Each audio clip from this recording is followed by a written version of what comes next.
오늘 요한복음 18장을 보겠습니다. 오늘 본문이 조금 길어서요. 이제 처음부터 읽지 말고 이제 한 절씩 우리가 진행하면서 읽어가도록 하겠습니다. 오늘은 넘어진 베드로라는 제목으로 말씀을 나누겠습니다. 이 요한복음 정말 귀하고 아주 독특한 하나님의 진리의 말씀인데요. 특별히 18장에서 이제 마지막 21장까지는 예수님이 잡히신 순간부터 이제 부활하신 후에 제자들과 다시 만나기까지의 일들을 기록하고 있습니다. 근데 이 부분을 다른 관점으로 말하면 이제 18장에서 베드로가 예수님을 3번 부인하죠. 그리고 마지막 이제 21장에 가면 예수님이 베드로를 찾아오셔서 베드로에게 네가 나를 사랑하느냐 3번 물으심으로 베드로를 다시 회복시키십니다. 그래서 이 18장에서 21장은 이 베드로가 주인공이라 해도 과언이 아닐 것 같아요. 18장을 보면은 겟세마네 동산에 주님이 이제 마지막으로 기도하러 가시죠. 근데 다른 복음서에는 나오지만 요한복음에서 생략된 부분이 있어요. 예수님이 3번 걸쳐서 간절히 기도하잖아요. 할 수만 있으면 이 잔이 내게서 지나게 하소서. 그 간절한 기도의 이야기가 요한복음에서는 생략이 되어 있습니다. 그리고 이제 밤새 동산에 계시던 주님이 이제 기도를 마쳤을 때 가룟 유다가 군인들과 함께 와서 이제 예수님을 체포하는 그런 상황에서 시작이 됩니다. 우리 1절, 2절을 다 같이 읽겠습니다. 예수께서 이 말씀을 하시고 제자들과 함께 기드론 시내 건너편으로 나가시니 그곳에 동산이 있는데 제자들과 함께 들어가시니라. 그곳은 가끔 예수께서 제자들과 모이시는 곳이므로 예수를 파는 유다도 그곳을 알더라. 원래 대제사장과 바리새인들이요 이제 예수님을 잡으려고 진작부터 많이 노력을 했었어요. 그리고 이제 결국에 그들은 유월절 명절을 쇠인 후에 그리고 이제 예수님을 이제 잡기로 그렇게 계획을 하고 있었습니다. 마가복음 14장 1절 2절 보겠습니다. 마가복음 14장 1절 2절 안 나와요? 이틀이 지나면 유월절과 무열 대제사장들과 서기관들이 예수를 흉계로 잡아 죽일 방도를 구하며 이르되 밀란이 날까 하노니 명절에는 하지 말자 하더라. 예수님을 잡으려고 했지만 명절 때 잡으면 밀란이 날 것 같아서 명절 지나고 하자 그 얘기죠. 그 전에도 몇 번 잡으려고 했지만 이 군중들이 무서워서 예수님을 잡지를 못했습니다.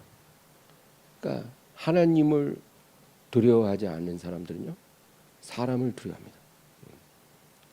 하나님을 두려워하면 사람을 두려워하지 않는데 반대로 하나님 두려워하지 않으면 사람을 두려워하죠. 이 바리새인들과 대제사장이 바로 그런 사람이었어요. 군중들이 두려워 예수님을 안 잡은 것입니다. 그리고 이제 명절 끝나고 나서 명절 때 왔던 외부인들이 다 돌아가고 예루살렘이 좀 한가해지면 그때 이제 기회를 봐서 예수님을 체포하려고 하는데 근데 갑자기 가룟 유다가 와서 12제자 중에 하나인 그 사람이 와서 자기랑 거래를 하자는 거예요.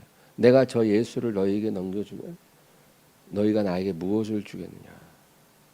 그런 일이 일어난 거예요. 그리고 그러면 너희가 나에게 돈을 주면 내가 적당한 시간에 적당한 장소에서 아무 탈 없이 저 사람을 체포할 수 있도록 내가 도와주겠다. 그렇게 된 거예요. 그러니까 상황이 갑자기 급박하게 돌아간 거예요. 원래는 명절 지난 후에 잡으려고 했는데 이제 가룟 유다가 갑자기 변절함으로 이제 예수님을 금방 잡을 수 있게 된 거예요.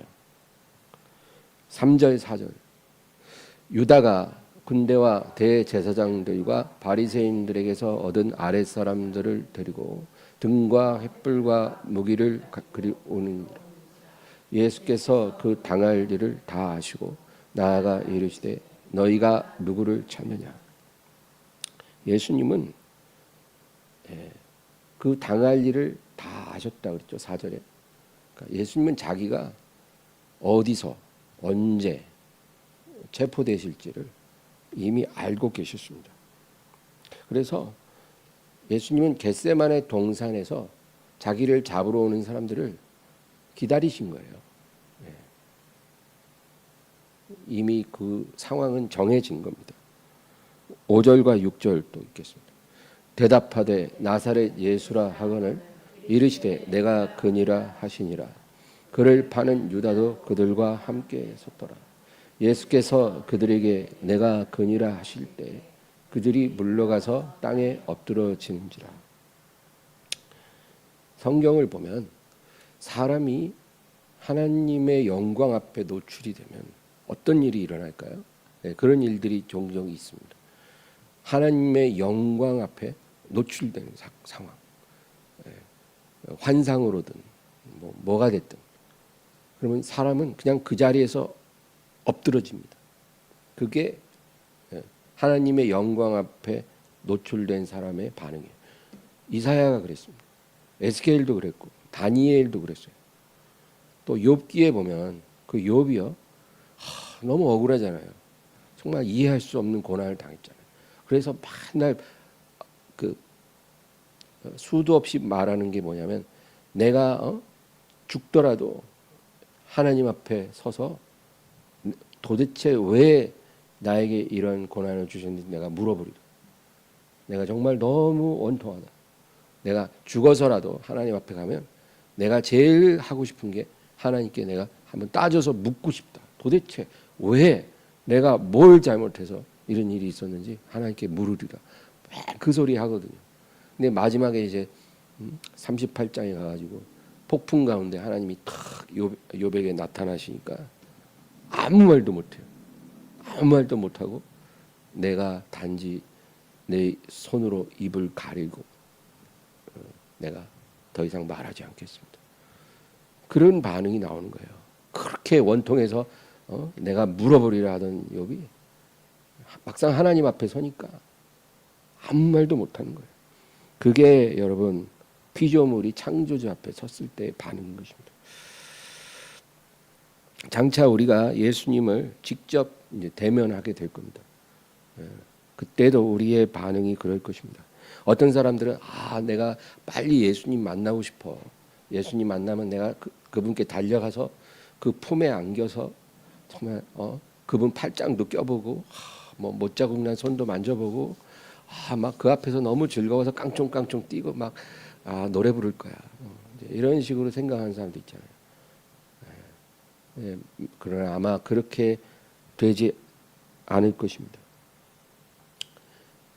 우리가 예수님을 대면하면 우리의 반응은요, 성경에 그 죄인 여자 있죠. 예수님 앞에 향유를 부어드린 그 죄인 여자처럼 될 거예요. 우리가 예수님을 직접 보면 우리가 그 발 앞에 엎드리게 될 것이고 그 발에 입 맞추게 될 것이고 그 앞에서 눈물을 흘릴 겁니다. 웃는 게 아니라 눈물을 흘릴 거예요. 그렇게 될 겁니다. 지금 우리가 주님께 드리는 예배보다 많이 다른 예배를 드리게 될 것입니다. 그날에는 예수님을 예수님 되게 하는 그런 예배를 우리가 드릴 것입니다. 지금 우리가 드리는 이 예배도 물론 예배죠. 그러나 우리의 예배가 정말 주님을 주님 되게 하는 그런 예배는 못 될 거예요. 그 영광 앞에 우리가 온전히 서지 않았기 때문에 우리의 예배는 불완전합니다. 근데 그날에는 온전한 예배를 드릴 수밖에 없게 될 거예요. 그 죄인 여자가 주님 앞에 엎드린 것처럼 그런 태도로 예배를 드리게 될 것입니다. 근데 이제 몽둥이와 횃불을 들고 예수님을 잡으러 온 사람들이 있어요. 그런데 이 사람들이 예수님 앞에 딱 와서 이제 예수님을 찾잖아요. 나사렛 예수를 우리가 찾는데 어디냐? 그러니까 예수님이 그 6절에 그들에게 내가 그니라 하실 때 그들이 물러가서 땅에 엎드러지느니라. 이 특이한 상황이에요. 예수님을 예배하는 자들이 아니라 이 사람들은 몽둥이를 들고 예수님을 잡으러 온 자들이에요. 그런데 그 사람들이 지금 예수님 앞에 딱 서는 순간 어떤 초자연적인 능력에 의해서 뒤로 물러가서 땅에 엎어져 버려요. 그러니까 하나님이 이 사람들, 불경건한 사람들을 강제적으로 지금 예배시키는 거예요. 예. 하나님을 만난 사람들이 보이는 그 반응을 보이도록 강제적으로 그렇게 만들어 버린 거예요. 참 재밌죠. 7절에서 9절 말씀 보겠습니다.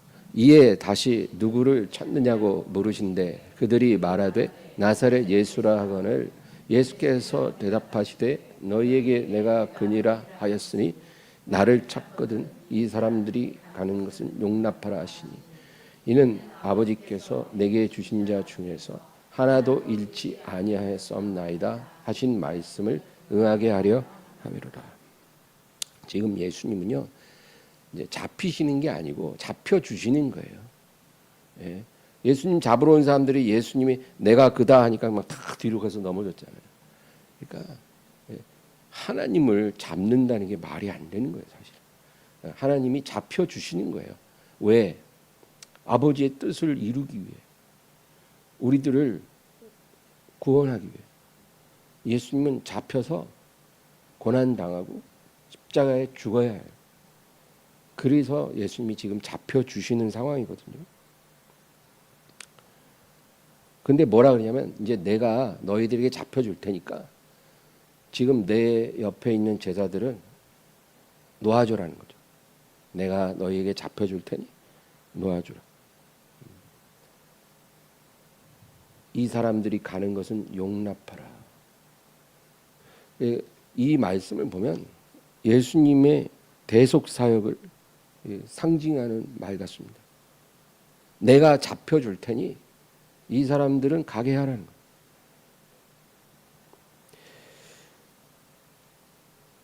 그가 잡히심으로 우리가 놓여놨다는 겁니다. 이게 복음이에요.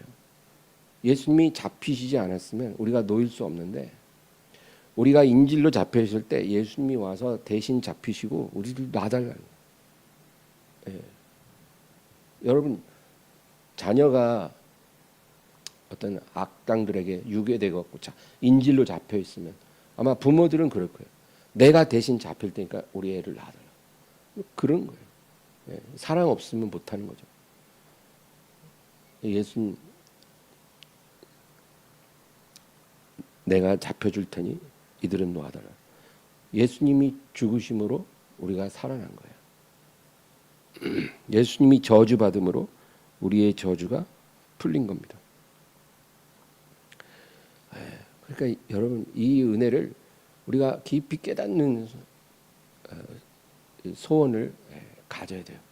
이 은혜에 깊이 깨달아지면 하나님을 참되게 예배할 수 있을 것입니다.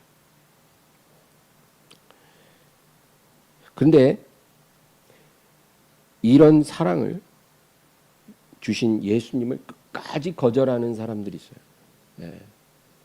끝까지 이 사랑을 거부하는 거예요. 나는 그 사랑 안 받겠다는 거예요. 이런 사람들은 어떻게 돼요? 예수님이 우리를 풀어주기 위해 잡히시고 우리를 살리기 위해 죽으셨잖아요. 근데 이 은혜를 나는 안 받겠다. 이런 사람들은 자기가 자기 죄를 스스로 책임져야 돼요. 하나님의 진노를 이들은 피할 수가 없습니다. 그러니까 얼마나 불행합니까? 그리고 우리가 이러한 구원의 기회를 누릴 수 있는 시간은 이 세상에서밖에 없다는 겁니다. 마지막 심판의 날에 산과 바위 틈에 숨어서 그들이 이렇게 부르짖을 거라고 성경에 말합니다. 계시록 6장 16, 17절. 산과 바위에게 말하되 우리 위에 떨어져 보좌에 앉으신 이의 얼굴에서와 그 어린 양의 진노에서 우리를 가리라. 그들의 진노의 큰 날이 이르렀으니 누가 능히 서리요 하리라. 마지막 날에 하나님의 진노가 나타날 때 이 바위 틈에 숨어 있는 죄인들이요 그렇게 말하는 거예요. 이 바위돌들 우리에 떨어져 하나님의 진노에서 우리를 가려달라. 예수를 믿는 자의 받을 복에 대하여 성경은 말합니다. 로마서 4장 7절 8절. 불법이 사함을 받고 죄가 가리워짐을 받는 사람들은 복이 있고 주께서 그 죄를 인정하지 아니하실 사람은 복이 있도다 함과 같으니라. 예수를 믿는 것은 그냥 단지 예수님이 하나님의 아들이시라는 사실을 믿는 것에서 끝나는 게 아니고요.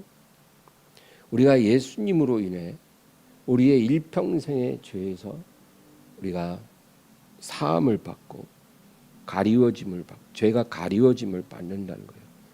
주님이 우리가 지은 죄를 인정하시지 않는다는 거예요. 이게 예수님을 믿는 자들이 받을 복이라는 거예요. 우리가 일평생에 지은 많은 죄가 있잖아요. 얼마나 많습니까? 그런데 우리가 그거 그대로 가지고 하나님 앞에 서면 하나님의 진노를 피할 수가 없어요. 그러니까 인류는 그냥 그 자체로 지금 저주 아래에 있는 거예요. 살 자가 없어요. 근데 예수님이 우리를 사랑해서 우리가 받을 저주를 대신 받고 우리가 지은 죄를 다 그 십자가에서 대속해 주셨잖아요. 그래서 하나님이 우리의 죄를 다 용서하고 죄를 가리워 주시고 그 죄를 인정하지 않는다는 거예요. 얼마나 큰 복입니까? 우리가 주님 앞에 하나님 앞에 섰을 때 내가 너의 죄를 알지 못한다. 그렇게 말씀하신다는 거예요. 그러니까 얼마나 감사합니까? 다시 본문 10절 11절. 이에 시몬 베드로가 칼을 가졌는데 그것을 빼어 대제사장의 종을 쳐서 오른편 귀를 베어 버리니 그 종의 이름은 마에오라. 예수께서 베드로더러 이르시되 칼을 칼집에 꽂으라. 아버지께서 주신 잔을 내가 마시지 아니하겠느냐 하시니라. 베드로가 칼로 한 사람의 귀를 쳐서 베어버렸다는 거예요. 이 베드로의 행동은 자기 힘으로 주님을 따르려는 인간의 열정을 보여줍니다. 인간은 의지가 있잖아요. 그러니까 자기 의지를 가지고 자기 힘으로써 주님을 따르겠다는 거죠.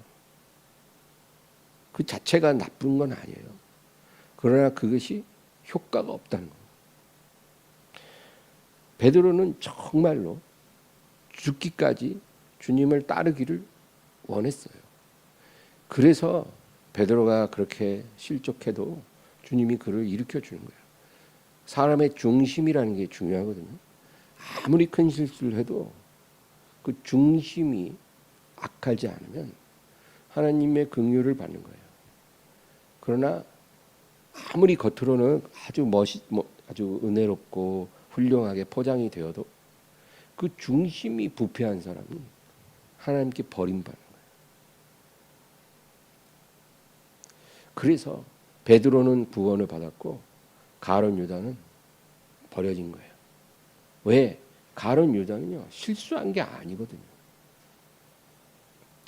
다윗이 구원받고 사울이 버려진 것도 마찬가지죠.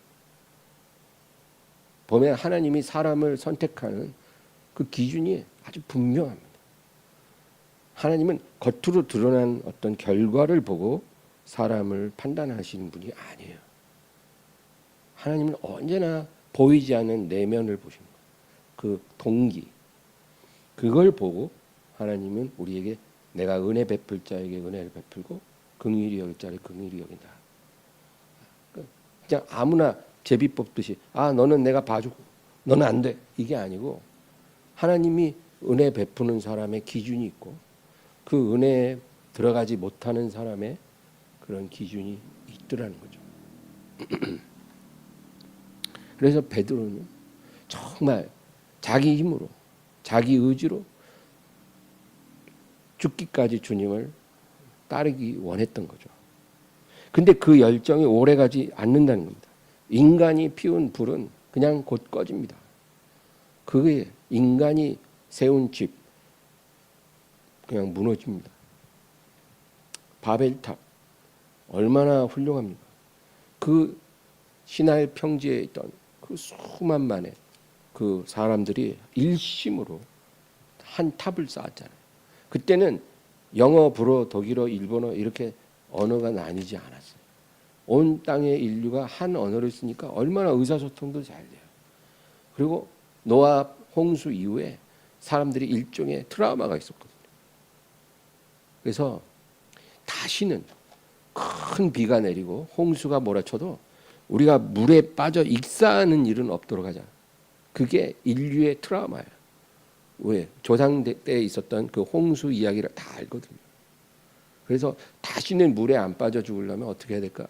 그럼 우리가 하늘에 닿는 탑을 쌓으면 되지 않냐? 그래서 비 막 내리면 우리가 탑 위로 올라가면 된다. 절대 죽지 않는다. 그래서 어마어마한 탑을 쌓았잖아요. 근데 어떻게 됐어요? 인간이 쌓은 탑은 무너집니다. 인간의 열정, 인간의 의지는 오래가지 못하고 그 불이 꺼집니다. 시편 127편 1절 여호와께서 집을 세우지 아니하시면 세우는 자의 수고가 헛되며 여호와께서 성을 지키지 아니하시면 파수꾼의 깨어있음이 헛되도다. 사람이 자기 의지로 뭔가를 할 수 있죠. 집도 짓고 성도 지키고 다 해야죠. 그러나 이런 의지만 갖고는 안 된다는 거예요. 하나님이 거기에 복을 내려야 돼요. 하나님의 은혜가 있어야 돼요. 그래야 집도 온전히 세워지고 성도 안전하게 지켜진다. 그 얘기거든요. 우리에게 선한 의지는 반드시 있어야 돼요. 악한 의지를 하나님 미워하세요. 사람은 선한 의지를 갖고 있어야 되죠. 그러나 그 의지만으로 주님을 끝까지 따르는 것은 불가능합니다. 내 힘으로는 안 된다. 그래서 주님이 뭐라 그래요? 성령을 받으라. 성령을 받아야 된다. 성령이 오셔야 우리의 선한 의지가 불이 붙는 거예요. 하나님의 축복이 임하는 거예요. 그래서 하나님께 영광이 되는 열매를 맺게 되는 거예요. 성령님은 우리를 도와서 우리로 열매를 풍성히 맺게 하려고 오신 하나님이죠. 그러니까 성령 없이 나의 의지와 내 노력으로 하나님을 위해 뭘 하겠다. 이게 얼마나 어리석은 생각입니까? 그러므로 우리는 이 진리를 일평생 배워야 돼요. 성령을 받고 성령을 인격적으로 알지만 그러나 때로는 성령 없이 우리가 행하다가 실패하고 정말 그런 일들이 얼마나 많이 일어납니까? 그래서 예수님이 얼마 전에 베드로에게 그런 말을 했어요. 네가 지금은 나를 따를 수 없으나 나중에는 나를 따라오리라. 그 말씀이 뭐예요? 지금 성령님이 너에게 아직 오시지 않았기 때문에 너가 아무리 나를 따르고 싶어도 나를 위해 죽고자 해도 죽을 수도 없을 거야. 너는 네 힘으로 할 수 있는 게 없어. 왜? 성령이 네 안에 안 계시니까. 그러나 내가 아버지께로 가고 내가 아버지의 이름으로 너희에게 보낼 보혜사가 오시면 그가 너희 안에 계시면 너희는 너희가 원하는 선한 의지를 이룰 수 있을 것이다. 그 안에서. 그 얘기죠. 요한복음 13장 36에서 38. 시몬 베드로가 이르되 주여 어디로 가시나이까? 예수께서 대답하시되 내가 가는 곳에 내가 지금은 따라올 수 없으나 후에는 따라오리라. 베드로가 이르되 주여 내가 지금은 어찌하여 따라갈 수 없나이까? 주를 위하여 내 목숨을 버리겠나이다. 예수께서 대답하시되 네가 나를 위하여 내 목숨을 버리겠느냐? 내가 진실로 진실로 내게 이르노니 닭 울기 전에 내가 3번 나를 부인하리라. 성령 없이는 인간의 어떤 의지와 열정만으로 주님을 따라할 수 없어요. 무너집니다. 오늘 본문 12절에서 14절. 이에 군대와 천부장과 유대인의 아랫사람들이 예수를 잡아 결박하여 먼저 안나스로 끌고 가니 안나스는 그의 대제사장인 가야바의 장인이라. 가야바는 유대인들에게 한 사람이 백성을 위하여 죽는 것이 유익하다고 권고하던 자르라. 이제 예수님이 결박돼서 이제 대제사장의 장인 안나스, 가야바 대제사장의 장인 안나스에게 이제 끌고 갑니다. 여러분, 누가 감히 하나님을 결박할 수 있습니까? 사람이 온 인류가 힘을 모아도 하나님을 결박할 수는 없죠. 근데 지금 예수님이 결박되셨잖아요. 우리를 결박에서 풀어주기 위해 주님이 결박을 당하신 거예요. 이게 진리입니다. 우리를 결박에서 풀기 위해 예수님이 친히 결박을 당하셨다. 누가복음 4장 18절. 주의 성령이 내게 임하셨으니 이는 가난한 자에게 복음을 전하게 하시려고 내게 기름을 부으시고 나를 보내사 포로된 자에게 자유를, 눈먼 자에게 다시 보게 함을 전파하며 눌린 자를 자유케 하고. 예수님이 이 세상에 오신 세 가지 이유를 이 한 구절에 말하고 있어요. 그 세 가지 이유, 그가 오신 세 가지 이유. 첫 번째는 내게 기름을 부으시고 나를 보내사 포로된 자에게 자유를 주려 함이라. 포로된 자를 자유케 하기 위해 예수님이 이 세상에 오셨다는 거예요. 여러분, 그 말은 뭐예요? 우리가 다 지금 포로 상태라는 거죠. 인류가 어떤 포로 상태에 있다는 거예요. 하나님이 보실 때. 아담은요, 이 거짓말에, 마귀의 거짓말에 속았어요. 그래서 죄를 범했어요. 항상 사탄은 우리를 강제로 무너지게 할 수는 없어요. 그건 하나님이 금한 거예요. 강제로는 우리를 해칠 수가 없어요. 우리를 무너뜨리지 못해요. 우리를 무너뜨리려면 우리를 속여야 돼요. 그래서 사탄이 제일 잘하는 게 거짓말이에요. 속임수, 미혹, 그걸로 인류를 속이는 거예요. 그래서 아담과 하와를 속여서 하나님께 죄를 짓게 만드니까 그때부터는 이제 죄의 포로가 된 거예요. 죄의 포로. 근데 죄의 포로 된 인류를 주님이 자유케 하려고 이 세상에 오셨다는 거예요. 그래서 여러분, 우리가 죄에서 자유를 얻으려면 복음을 믿어야 돼요. 예수님이 이 세상에 오셔서 십자가에서 인류의 죄를 대속하셨다는 그 복음을 우리가 믿으면 우리가 죄의 그 사슬이 풀어집니다. 진리를 알지니 진리가 너희를 자유케 하리라 했잖아요. 진리를 우리가 믿는 순간 죄의 사슬이 끊어집니다. 이 놀라운 능력이에요. 그거는 우리가 만들 수가 없어요. 그건 하나님이 그렇게 행하신 거예요. 죄인이 진리를 믿는 순간, 복음을 믿는 순간 죄에서 노연한다. 두 번째는 눈먼 자를 다시 보게 한다는 거죠. 예. 실제로 나면서 맹인된 자도 눈을 뜨게 했지만 이것은 그냥 하나의 퍼포먼스예요. 진짜는 영적으로 눈먼 자들을 보게 하는 거예요. 하나님은. 그걸 위해 우리 주님이 이 세상에 오셨다. 그 다음에 세 번째는 눌린 자를 자유케 하려고 오셨다는 거예요. 여기 첫 번째는 포로된 자를 자유케 하려고 했는데 그 포로된 자에게 자유를 준다는 것은 죄에서 노연하게 해준다는 뜻이고요.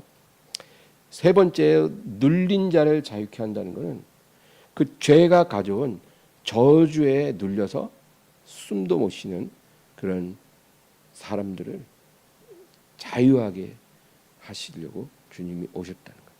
그러니까 죄는 그 자체로도 우리를 결박하지만 죄가 가져온 저주가 무서워요. 그 저주에 눌린 자들을 주님이 놓아주기 위해 이 세상에 오신 거예요. 여러분, 질병과 가난 아주 대표적인 거죠. 저주의 가장 대표적인 거예요. 육체적인 질병, 그 마음의 어떤 그 억압들, 그런 것들, 우리에게 자유를 주시려고, 가난과 실패에서 자유를 주시려고 주님이 이 세상에 오셨다는 겁니다. 그래서 아까도 말했지만 예수님이 우리에게 자유를 주고 해방을 주려고 오셨는데, 그 방법이 뭐냐면 우리를 위해서 결박당하시고 고난받으시고 모욕당하시고 채찍질 당하시고 십자가에 못 박힌 거예요. 왜? 그 우리가 감당해야 될 몫이었거든요. 근데 예수님이 그걸 다 감당하심으로 우리가 거기서 다 노연하는 거예요. 예수님이 결박당한 순간 우리가 풀려난 거예요. 예수님이 채찍질 맞을 때 우리가 나은 거예요. 예수님이 모욕당할 때 우리가 존귀해진 거예요. 예수님이 죽으심으로 우리가 살아나는 거예요. 이게 복음이에요. 복음은 믿는 자에게 구원을 주시는 하나님의 능력이라고 했잖아요.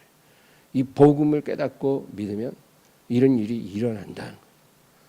그래서 여러분, 성경을 읽고 진리를 배우는 게 중요하지만 그 배운 거를 믿어야 돼요. 믿어서 우리 영혼에 그게 들어와야 돼요.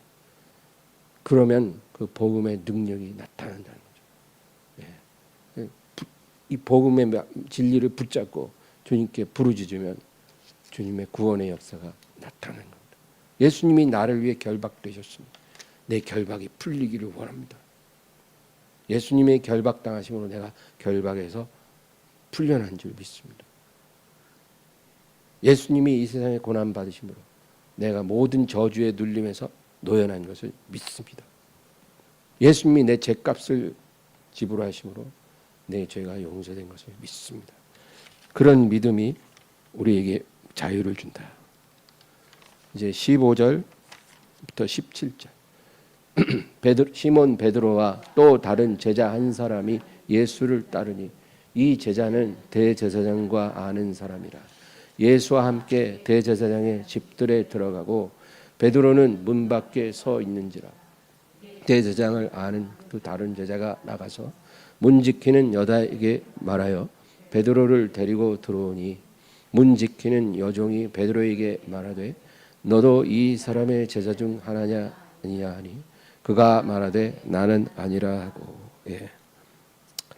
오늘은 이 17절까지 할 건데요.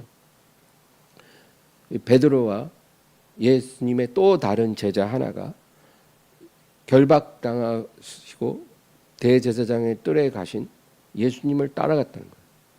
원래 제자들이 그렇게 하면 안 되죠. 그렇게 할 수가 없어요. 왜? 자기들도 잡히니까. 근데 예수님이 잡힌 뜰까지 두 사람의 제자가 따라갔다. 베드로와 또 한 제자. 근데 이 또 한 제자가 누구냐? 대제사장과 아는 사이라는 거예요. 그래서 이 제자가 문 지키는 여종에게 말해서 베드로를 데리고 들어온 거예요. 이 제자가 누굴까요? 아마 요한일 거라고 우리가 생각합니다. 요한은 요한복음에서 자기를 항상 이런 식으로 말했거든요. 그의 사랑하시는 제자, 이런 식으로. 자기 이름을 말 안 했어요. 그래서 요한이 베드로를 데리고 들어온 거죠. 그래서 베드로가 예수님을 3번 부인하는 그 과정을 요한이 다 본 거예요. 그래서 성경에 기록이 된 거예요. 그 앞에서 보지 않고 누가 알겠습니까? 베드로가 자기 이름으로 아무도 모르는데 사실은 내가 예수님을 저주하면서 모른다고 했어 3번이나 이렇게 말할 리가 없잖아요. 얼마나 창피한데 그 말을 하겠어요. 근데 요한이 그것을 다 본 거예요. 근데 우리가 여기서 생각할 볼 수 있는 거는 만약에 이 요한이 이 베드로의 상황이 됐었다면 어땠을까요? 이 문 지키는 여종이 베드로에게 너도 그 제자 중 하나자 아니냐 하니까 베드로가 아니라고, 나 아니라고, 네가 잘못 본 거라고 이랬잖아요. 근데 만약에 이 여종이 요한에게 너도 그 제자가 아니냐 그랬으면 요한 맞아, 난 제자야 이랬을까요? 아닐걸요. 요한도 역시 아니라 했을 거예요. 그리고 지금 다 도망가서 어디 있는지도 모르는 9명의 다른 제자들도 이 상황을 만나면 다 똑같았을 거예요. 나는 아니라, 나는 모른다. 그런데 오직 베드로만 이런 일을 당하게 된 거예요. 그래서 요한이 지켜보는 앞에서 예수님을 모른다고 3번이나 부인하고 완전히 무너졌습니다. 내가 내 스스로 하나님을 위해 무엇을 할 수 있다. 나는 적어도 어떤 사람이다. 우리가 이런 식으로 나 자신을 말할 때 조심해야 합니다. 우린 그런 식으로 말하면 안 된다는 거예요. 우리가 그렇게 말하잖아요. 그러면 하나님이 그 사람을 그 말한 것대로 무너뜨리십니다. 나는 꽤 정직한 사람이야. 나 이제까지 거짓말 안 하고 살아왔어. 뭐 이런 생각 우리 할 수 있잖아요. 정직한 사람들이 그런 생각 하겠죠. 그런데 우리가 이렇게 말하면 만약에 그 사람을 하나님이 사랑하신다면 하나님이 그 사람이 얼마나 정직하지 않다는 것을 반드시 보여주실 겁니다. 하나님 우리가 말하는 거 다 듣고 계시거든요. 그러니까 나는 어떤 사람이야. 나는 하나님을 위해 어떤 일도 할 수 있어. 이렇게 말하면 우리는 그 말로 무너질 거예요. 나는 꽤 충성된 사람이야. 나는 내가 맡은 일은 무슨 일이 있어도 잘 해내. 이렇게 말하면 하나님이 우리가 그런 사람이 아니라는 것을 언젠가 알게 하실 겁니다. 나는 이타적이고 착한 사람이야. 그러면 하나님이 네가 얼마나 이기적이고 거짓되고 착하지 않다는 것을 내가 알게 한다. 그렇게 하시는 겁니다. 베드로가 얼마 전에 제자들과 예수님과 함께 있을 때 자신 있게 호언장담했잖아요. 나는 죽을지언정 주님을 버리지 않겠습니다. 차라리 죽더라도 저는 주님을 배반하고 그렇게 떠나는 사람이 아닙니다. 그런 말을 했거든요. 마가복음 14장 29에 30. 베드로가 여짜오되 다 버릴지라도 나는 그리하지 않겠나이다. 예수께서 이르시되 내가 진실로 내게 이르노니 오늘 이 밤 닭이 2번 울기 전에 내가 3번 나를 부인하리라. 베드로가 힘있게 말하되 내가 주와 함께 죽을지언정 주를 부인하지 않겠나이다 하고 모든 제자도 이와 같이 말하니라. 베드로가 힘있게 눈에 힘을 꽉 주고 또박또박 내가 주와 함께 죽을지언정 주를 부인하지 않겠습니다. 베드로의 마음은 진실됐어요. 다만 성령 없이 자기 의지로 그렇게 할 수 있을 거라고 생각했을 뿐이죠. 그리고 다른 제자들도 그냥 묵묵부답도 아니야. 다 저마다 자기도 충성 경쟁하는 거야. 질세라. 저 베드로만 예수님께 눈도장 찍고 잘 보이는 거 아니야? 나도 잘 보여야지 하고 경쟁적으로. 저도 그렇습니다. 저도 그렇습니다. 근데 결국은 다 도망갔잖아요. 그리고 이 호언장담한 베드로는 3번 부인하게 된 거예요. 이게 우연히 일어난 게 아니라는 거예요.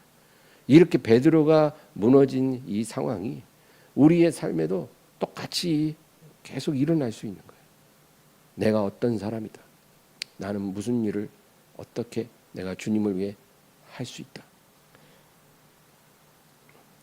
베드로의 자신감은 성령으로 말미암는 믿음의 담대함은 아니었습니다.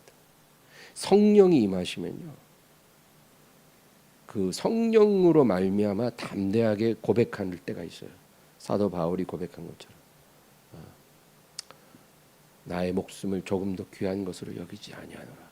그럼 주님을 위해 목숨을 바치겠다는 거죠. 그러니까 근데 성령으로 고백되는 그런 거는 괜찮아요. 근데 지금 베드로는 순전히 자기 열정과 자기 의지로 자기가 그렇게 할 수 있다라고 한 거거든요. 다른 제자들 앞에서 자기를 드러내 보이고 싶은 인간의 교만에서 나온 악한 말입니다.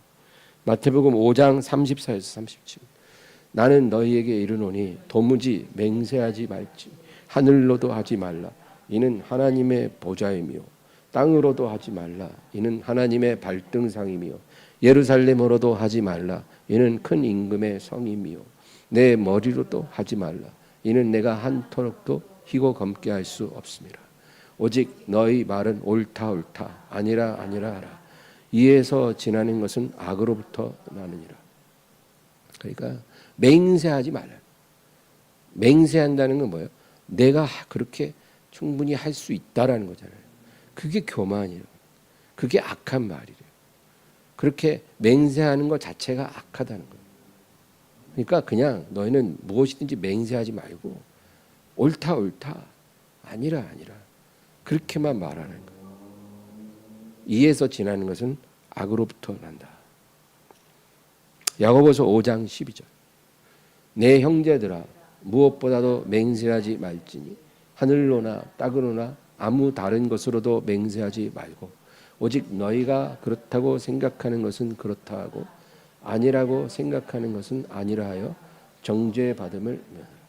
예수님도 그 말 하시고 야고보서에도 또 똑같이 나와요. 맹세하지 말라. 그냥 그렇다고 생각하는 건 그렇다 하고 아니라고 생각하는 것은 아니라 하여 정죄받음을 면하라. 그러니까 맹세하는 순간 그것이 악한 일이라는 겁니다.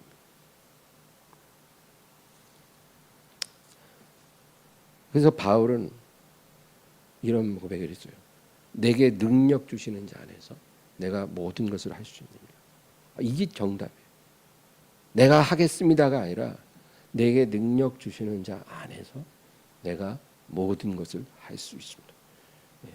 성령의 사람은 이렇게 지혜로운 고백을 하는 거죠. 우리는 하나님이 붙들어 주지 않으면 아무것도 할 수 없는 존재라는 거. 요한복음 15장 4절. 내 안에 거하라 나도 너희 안에 거하리라. 가지가 포도나무에 붙어 있지 아니하면 스스로 열매를 맺을 수 없음 같이 너희도 내 안에 있지 아니하면 그러하리라. 너희가 내 안에 있을 때만 너희는 믿음으로 살 수 있고 믿음으로 걸을 수 있고 그리고 하나님을 위해 무엇을 할 수 있고 또 하나님 앞에 어떤 사람도 될 수 있어. 너희가 내 안에 있을 때에만. 만약에 너희가 나로부터 벗어나면 너희는 아무것도 할 수 없어. 이게 주님의 말씀이에요. 마치 가지와 나무가 분리된 상태에서 가지가 스스로 열매를 맺을 수 없다는 것과 같다. 너희가 나로부터 멀어지면 너희는 아무것도 아니야. 물론 하나님 없이도 세상에서 살아가고 뭐 직장 생활도 하고 돈도 벌고 다 할 수는 있어요. 그런 걸 못한다는 게 아니에요. 결혼도 하고 자식도 낳고 사회생활도 하고 다 해요. 그러나 하나님이 원하시는 어떤 사람, 하나님이 기뻐하는 어떤 일을 우리가 할 수 없다는 거예요. 우리는 예수님과 분리된 상태에서 절대로 죄를 이기지 못하고요. 마귀의 괴계를 우리는 물리칠 수가 없어요. 우리의 육체를 우리는 제어할 수가 없어요. 안 된다는 거예요. 베드로가 맹세한 바로 다음 날 3번 부인하고 무너진 것처럼 우리도 그렇게 된다는 거예요. 그래서 우리가 눈여겨볼 사람이 요셉이라는 사람이에요. 요셉이요. 알잖아요. 보디발의 집에서 열심히 일을 하고 있어요. 근데 그 주인의 처가 요셉을 이제 유혹했다는 거예요. 근데 이 요셉이 자기를 믿지 않았어요. 요셉은 자기를 믿지 않았어요. 자기가 의지를 가지고 유혹을 이길 수 있다라고 그렇게 스스로를 신뢰하지 않았어요. 그래서 요셉이 산 거예요. 아유 뭐 주인의 처가 아무리 저래도 나는 산끝떡 없어. 이랬으면 계속 마주쳤을 거예요. 그리고 결국은 붕괴됐어요. 근데 요셉은 자기를 믿지 않았어요. 그래서 그 처와 같이 있지도 않았어요. 그러니까 결국 승리할 수가 있었죠. 우리 자신을 신뢰하지 말고 우리 안에 계신 하나님만 신뢰해야 돼요. 그래야 우리가 승리할 수 있어요. 어디 있었든지 어떤 일을 하든지 나의 지혜를 의지하지 말고 우리 길을 범사에 이끌어 가시는 주관하시는 하나님만 의뢰해요. 그래야 우리가 일어설 수 있다는 거예요. 어려운 과업을 할 때뿐만 아니라 아주 쉬운 일을 할 때에도 역시 똑같은 자세가 필요해요. 아, 이런 쉬운 일은 누워서 떡 먹히니까 그냥 내 힘으로 할 수 있어. 뭐 어려운 일만 하나님께 도움을 구하지. 쉬운 일은 그냥 나 혼자도 하는데 뭐 하나님을 뭐 이렇게 번거롭게 해드려. 나 혼자도 할 수 있어. 그렇지 않아요. 크든 작든 모든 일에 내 명철을, 내 능력을 의지하지 말라는 거예요. 그래서 이스라엘이 아이성 전투에서 패배했잖아요. 아이성은 너무나 작은 성이에요. 그냥 몇 사람 가갖고 취할 수 있는 성이에요. 근데 못 이겼어요.